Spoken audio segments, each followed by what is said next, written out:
Right. Welcome to one day news. అయితే ప్రెజెంట్‌గా చూసుకుంటే ఈరోజు 'పుష్ప' నుంచి రెండో సాంగ్ రిలీజ్ అయింది. అయితే 'పుష్ప 1' సినిమాలో మ్యూజిక్ కంపోజ్ చేసిన డైరెక్టరే ఇప్పుడు 'పుష్ప 2' కూడా కంపోజ్ చేస్తున్నారు. ఆయనే దేవిశ్రీ ప్రసాద్. ఆయన స్వరపరిచిన రెండో సింగిల్ ఈరోజు ఒక కొన్ని గంటల క్రితమే రిలీజ్ అయింది. అయితే ఈ సాంగ్‌కి సంబంధించి కూడా సోషల్ మీడియాలో చాలా కూడా చర్చ మొదలైతుంది. అయితే 'పుష్ప 1'కి ఇచ్చిన సాంగ్స్ కన్నా 'పుష్ప 2'కు ఇచ్చే సాంగ్స్ ఒక రేంజ్‌లో ఉంటుందని ఇంతకుముందు ఒక మ్యూజిక్ డైరెక్టర్ దేవిశ్రీ ప్రసాద్ గాని, డైరెక్టర్ సుకుమార్ కూడా వెల్లడించారు. అయితే ఈ నేపథ్యంలోనే ఒక నెల రోజుల క్రితం 'పుష్ప 2' నుంచి ఒక సాంగ్ వచ్చింది. అదే 'పుష్పరాజ్'. సో, ఈ సాంగ్ టీజర్ కట్ చేసినప్పుడు మాత్రం దీనిపైన చాలా ట్రోల్స్ అయినాయి. అంటే లైక్ ఐకాన్ స్టార్ అల్లు అర్జున్‌కి ఈ 'పుష్ప' అంటే ఏంటి ఇలా వచ్చిందని కూడా చాలామంది ట్రోల్ చేశారు. కానీ ఆ ట్రోల్స్‌ని మొత్తము ఎగదన్నుతూ అంటే ఆ ట్రోల్స్ మొత్తం పడగొడుతూ ఆ సాంగ్ రిలీజ్ అయిన తర్వాత ఇంత బాగా కంపోజ్ చేశారా? అంటే లైక్ ఒక సింగిల్ లైన్ తీసుకొని సాంగ్‌ని మొత్తం డిసైడ్ చేయొద్దని కూడా చాలామంది చెప్తున్నారు. సో, అదే విధంగా ఒక 1 వీక్ బ్యాక్ అంటే వారం రోజుల క్రితం కూడా 'పుష్ప 2' నుంచి కూడా 'సూసేటి సామి' అనే ఒక సాంగ్ కూడా దాని టీజర్ కట్ చేశారు.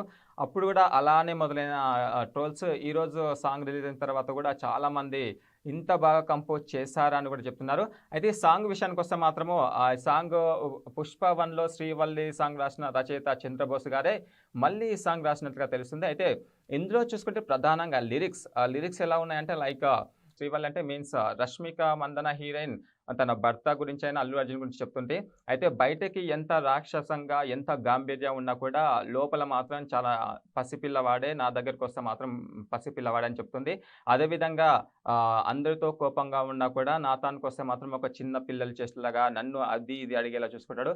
బయట ఎంతమందిని తన్ని వచ్చినా కూడా నాతన మాత్రం నా కాళ్ళు పట్టుకుంటాడనే విధంగా అంటే లైక్ మొత్తం మీద చూసుకుంటే 'పుష్ప 2' సాంగ్ 'సూసైడ్ సాంగ్' అనేది బయట ఎంత గాంభీర్యంగా ఉన్నా, లోపల మాత్రం ఒక చిన్న మనసు ఉందనే విధంగా చూపించారు. అయితే ఈ సాంగ్ విషయానికొస్తే సాంగ్ రాసింది మాత్రము చంద్రబోస్ అని చెప్పుకోవాలి. ఇంకా దేవిశ్రీ ప్రసాద్ గురించి మనము చూస్తున్నాము.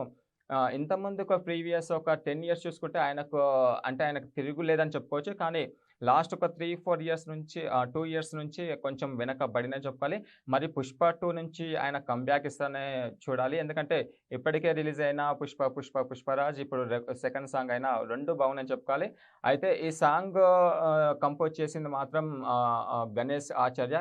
ఈయన గురించి మనం ప్రత్యేకంగా చెప్పుకోవాల్సిన అవసరం లేదు. ఎందుకంటే ఈయన నేషనల్ వైడ్‌గా సాంగ్స్ కంపోజ్ చేసిన మాస్టర్ కాబట్టి ఆయన నుంచి ఎలాంటి అవుట్‌పుట్ రావాలో కూడా సుకుమార్ తెలుసు. సో, సింగర్ వచ్చేసి మనకు శ్రేయ ఘోషాల్. శ్రేయ ఘోషాల్‌లో ఇంకేమ 'అన్‌లిమిటెడ్' సాంగ్ పాడింది కూడా తెలుసు. ఈమె వాయిస్‌తోనే మస్మరైజింగ్ ఉంటదని తెలుసు. ఎందుకంటే ఈ సాంగ్ పాడిన విధానం గాని, తీసుకున్న లిరిక్స్ గాని, ఆమె పాడిన కంపోజిషన్ గాని చాలా అద్భుతంగా వచ్చిందని చెప్పుకోవచ్చు. సో, మొత్తం మీద చూసుకుంటే మాత్రం రచయిత Chandrabose, music director Devi Sri Prasad, dance master Ganesh Acharya, ఇంకా సింగర్ వచ్చేసి శ్రేయ ఘోషాల్. ఈ నలుగురు కలిసి ఈ సాంగ్‌ని ఒక మెస్మరైజింగ్‌గా తీసిందని చెప్పుకోవచ్చు. ఎందుకంటే మెయిన్‌గా మెలోడీ కంటెంట్ తీసుకొని అంటే 'పుష్ప 1'లో శ్రీవల్లి సాంగ్ ఎంత హిట్ అయిందో దానికి డబుల్ హిట్ ఇస్తుందని ఇంతకుముందుకే దేవిశ్రీ ప్రసాద్ చెప్పారు.